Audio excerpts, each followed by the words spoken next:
Coming up on Arirang News. North Korea yet again fires 2 ballistic missiles into the waters of the eastern Korean peninsula.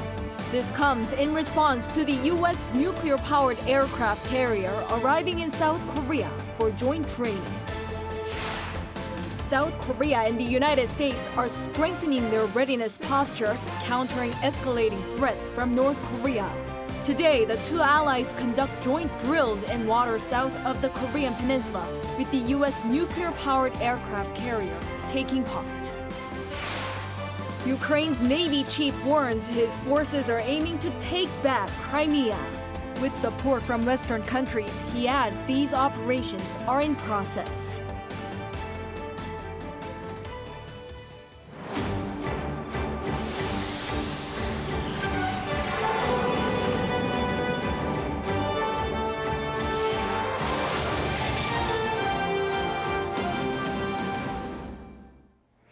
Good evening. It's 9 p.m. here in South Korea. Thank you for joining us on Arirang News. We begin with news of yet another missile provocation by North Korea. The regime fired 2 short-range ballistic missiles into waters off its east coast this morning in what's seen as a protest against the Seoul-Washington joint training that involves a U.S. nuclear-powered aircraft carrier. Our defense correspondent Kim Hyun-sung leads us off. North Korea fires another ballistic missile off to the East Sea just 8 days after their latest ballistic weapons test. South Korea's military and Japan's Coast Guard detected 2 fresh rounds of ballistic missiles fired off to the East Sea at around 7:47 a.m. to 8 a.m. Reports say that the missiles flew at least 350 kilometers and reached a maximum altitude of 50 kilometers.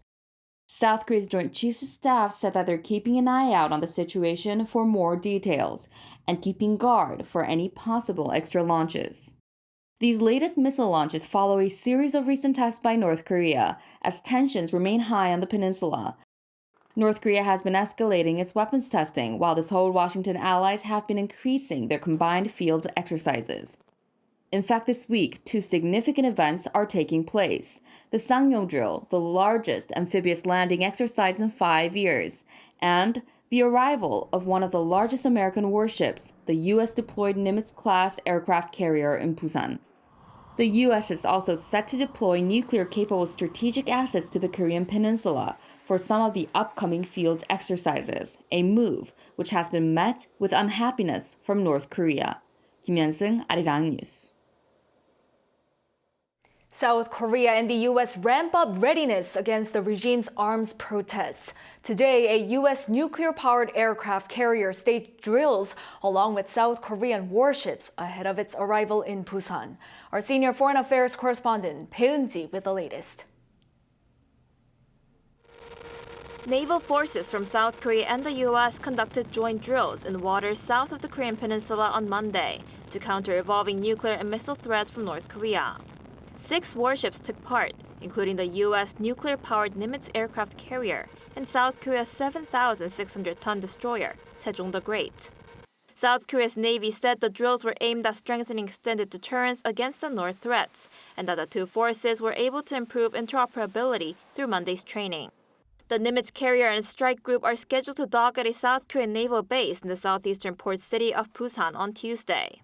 Meanwhile, following North Korea's missile launch Monday morning, the U.S. Indo-Pacific Command said this kind of action does not pose an immediate threat to the U.S. or its allies.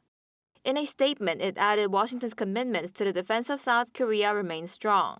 Top nuclear envoys of South Korea and the U.S. also held phone talks on Monday and stressed the North has nothing to gain from provocation.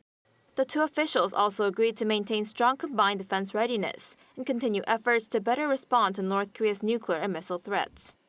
Bae Eun-ji, Arirang News. After North Korea said it tested an underwater drone capable of carrying a nuclear warhead last week, South Korea's military said the claims were likely fabricated. Seoul's Joint Chiefs of Staff said Monday that North Korea appears to have exaggerated its capabilities based on detailed analysis with the U.S., while noting that its development appears to be at an early stage. Last Friday, North Korea state media claimed to have tested a new underwater drone that can set off a huge radioactive tsunami. But many analysts were skeptical about these claims, noting that the regime has previously exaggerated its defense capabilities. There has been much attention on South Korea-Japan ties since the leaders of the two nations met this month. Against this backdrop, Seoul's envoy to Japan said today changes are being detected in Japan, where many are voicing the need for stronger cooperation with Korea for security purposes. Our foreign affairs correspondent Choi Min-jung with more. Going back to when things were good. This is what South Korea's ambassador to Japan said should be done as quickly as possible. Speaking at a press briefing in Seoul on Monday, the envoy said the recent Seoul-Tokyo summit has become the stepping stone in warming up the two countries' icy relations. He pointed out that an environment is being created in Japan that pushes the Kishida administration to resolve pending issues between Seoul and Tokyo. Those among the right-wing party who place importance on security issues are now strongly arguing that they should cooperate with South Korea. This is evident in Japanese media. Yomiuri Shimbun has been very critical of South Korea, but their tone has changed considerably in the recent months, and they are now emphasizing Seoul-Tokyo cooperation.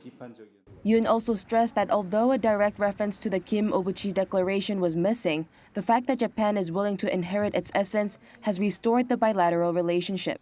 Despite the prolonged disputes over historical issues, the envoy stressed that South Korea and Japan's strategic interests are almost identical. He added that it is unsound to leave the relationship in an aggravated state, especially when the world faces threats ranging from North Korea to the crisis in Ukraine.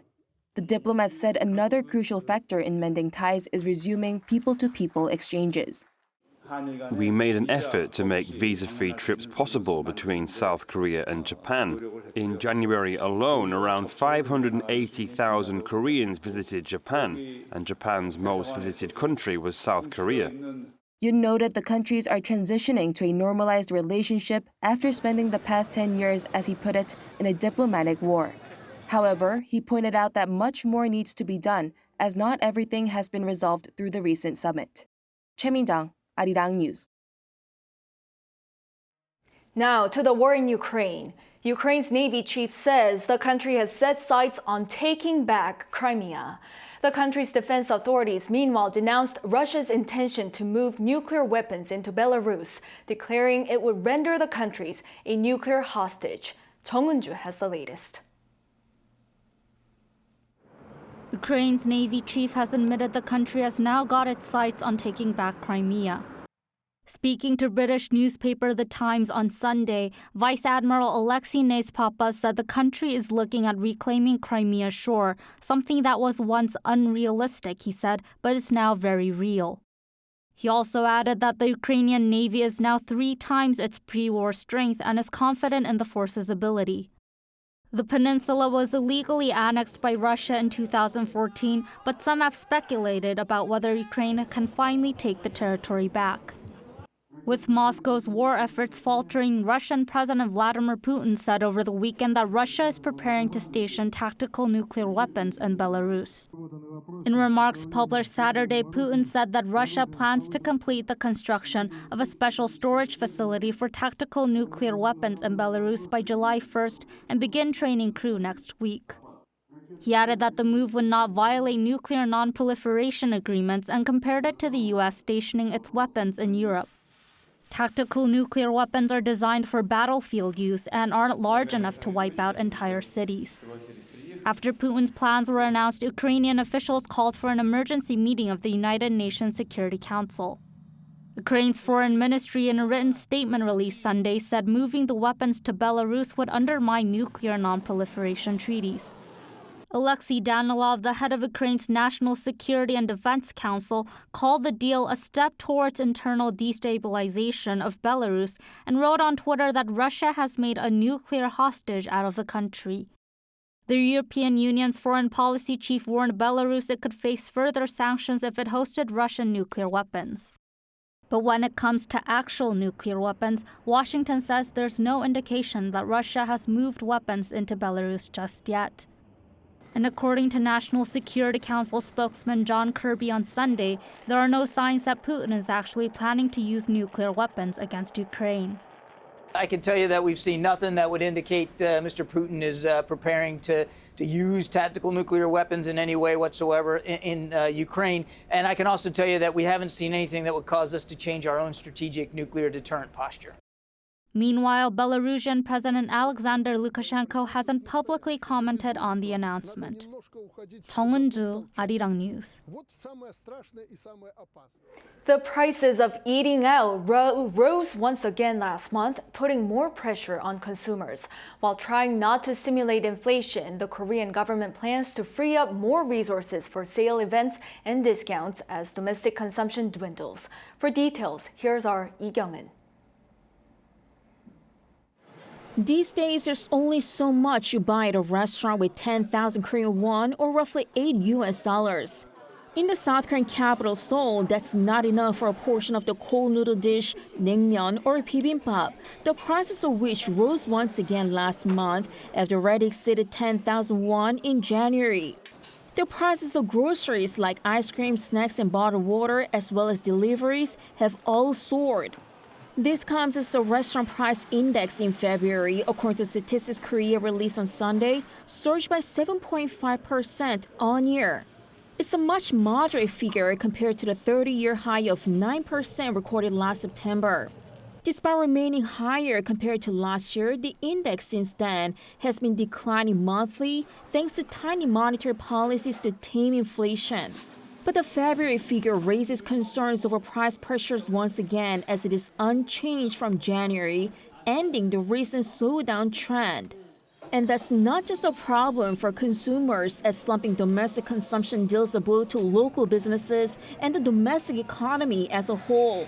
With dwindling consumption coming with slumping exports, the two major pillars of domestic economy, the South Korean government is planning to roll out a set of plans to boost spending as early as this week. They would include a large-scale sales festa and the onnuri gift certificates that can be used in traditional markets and discount coupons for groceries. But authorities say the measures will be put in place only to an extent where they don't trigger price surges through increased demand. Lee Kyung-in, Arirang News. The number of franchise restaurants in South Korea rose by the most on record in 2021, backed by rising demand for food delivery and meal kits due to COVID-19. According to the Fair Trade Commission, the number of franchise restaurants in 2021 rose almost 24% on year to over 167,000. That's the most since the figure was first compiled. Franchise stores selling fried chicken, often deemed a favorite comfort food in South Korea, rose more than 13% to almost 30,000. However, the average sales of franchise stores dropped 1.4% on year to 275 million won, or at the current rate, about $215,000. In other news, global attention on going green is reshaping the corporate arena. Companies in South Korea are making a big push towards sustainability by using recycled materials in making their products, despite higher costs involved in the process. Yoon-jin shows us how. These recycled plastic water bottles have been cleaned and broken down into small pieces. A high-temperature procedure first turns the pieces of plastic into thin fiber-like strings, then into even smaller grain-like particles. This material, created from melting plastic waste, has now become an essential part of making smartphones.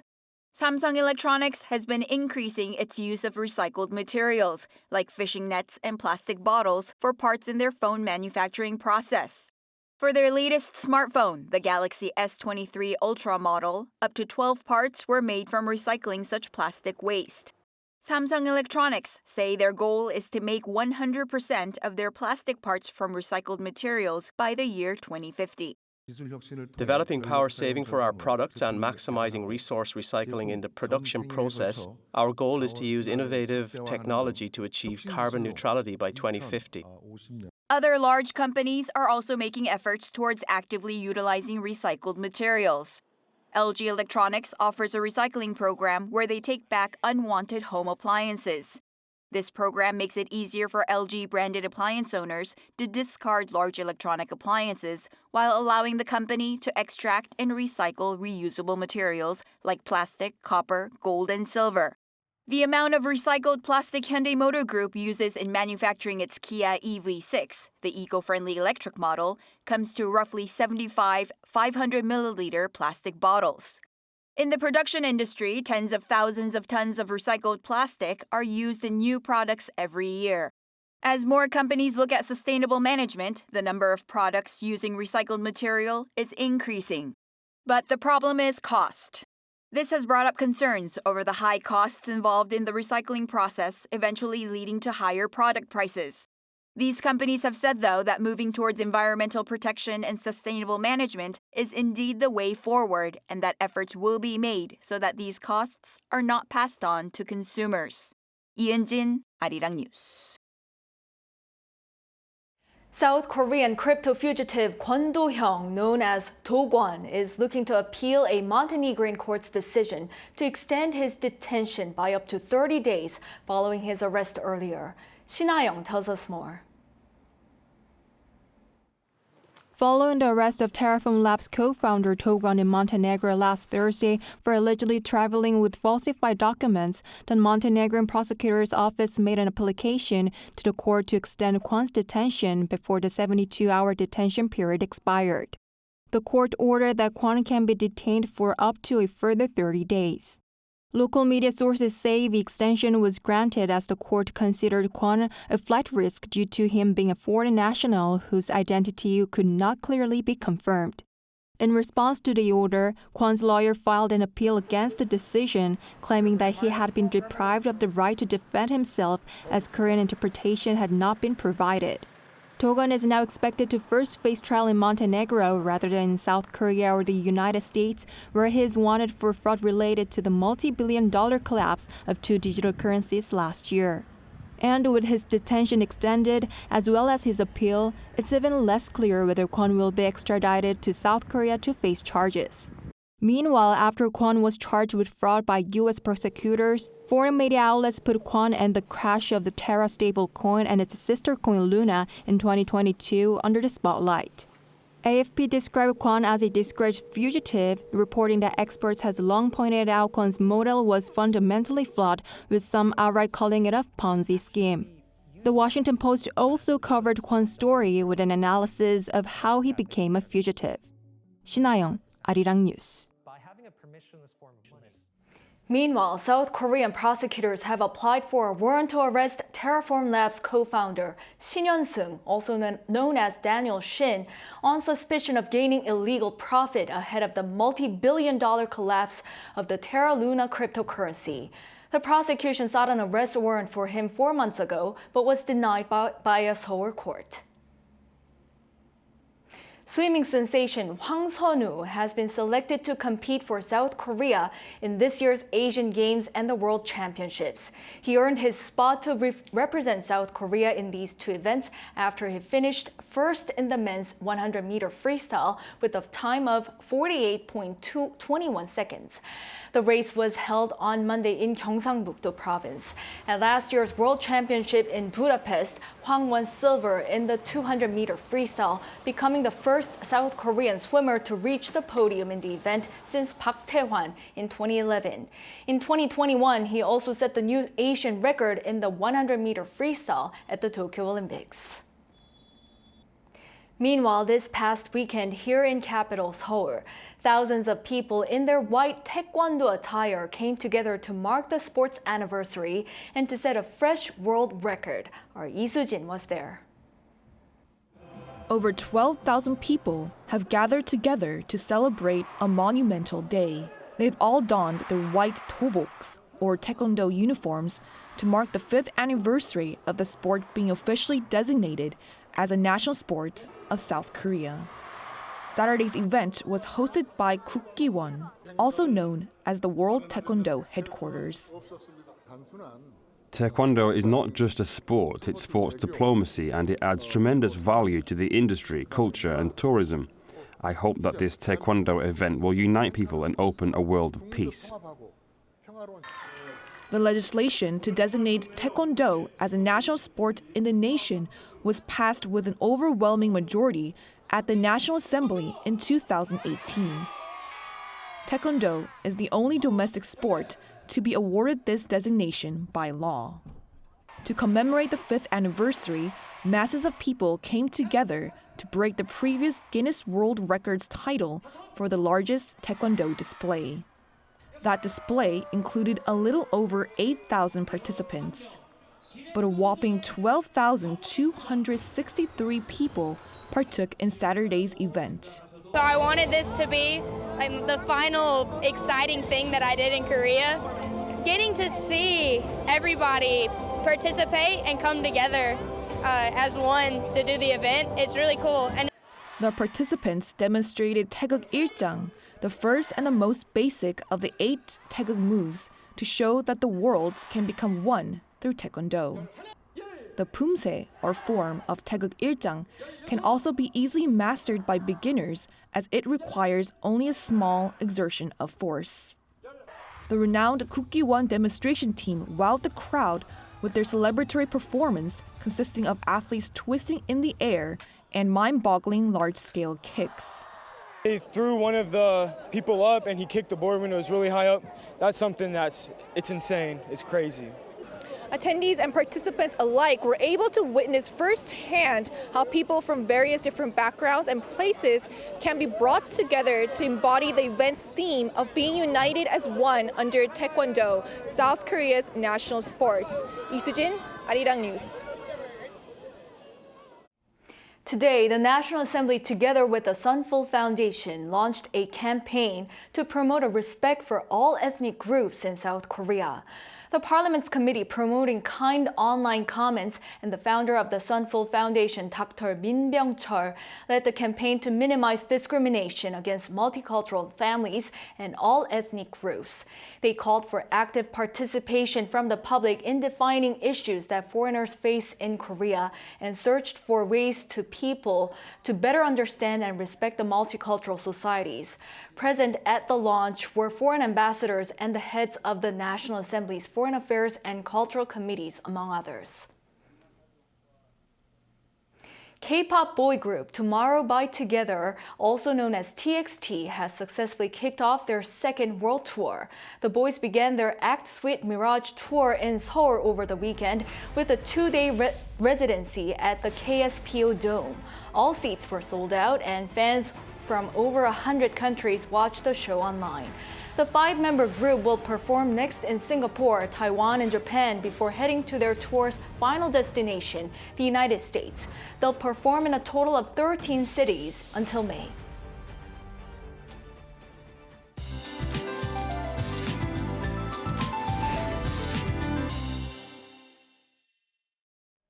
A similar weather pattern will prevail for tomorrow with cooler mornings and mild daytime conditions. This means that wide temperature gaps of more than 10 degrees will also follow for most regions. While Seoul will see a gap of 12 degrees, places like Jangsu and Gimcheon will see a much bigger difference. During this time of the year when we're going through seasonal changes, it's much easier to catch a cold. Make sure to dress in layers for the morning hours. And for western parts of the country, finest concentrations will stay high. For the Samut-Patan area, Chungcheongdo and Jeollabuk-do provinces, air quality will stand in the bad category. The rest of the nation will see decent air quality. Morning lows in Seoul and Gwangju will be starting off at 4 degrees Celsius. Highs in Seoul will get up to 16 degrees, Gwangju 18. Daegu and Gyeongju will be topping out at 19 degrees. And by Friday, spring-like conditions will prevail with temperatures hovering around 23 degrees Celsius. That's all for now, and here are the weather conditions around the world.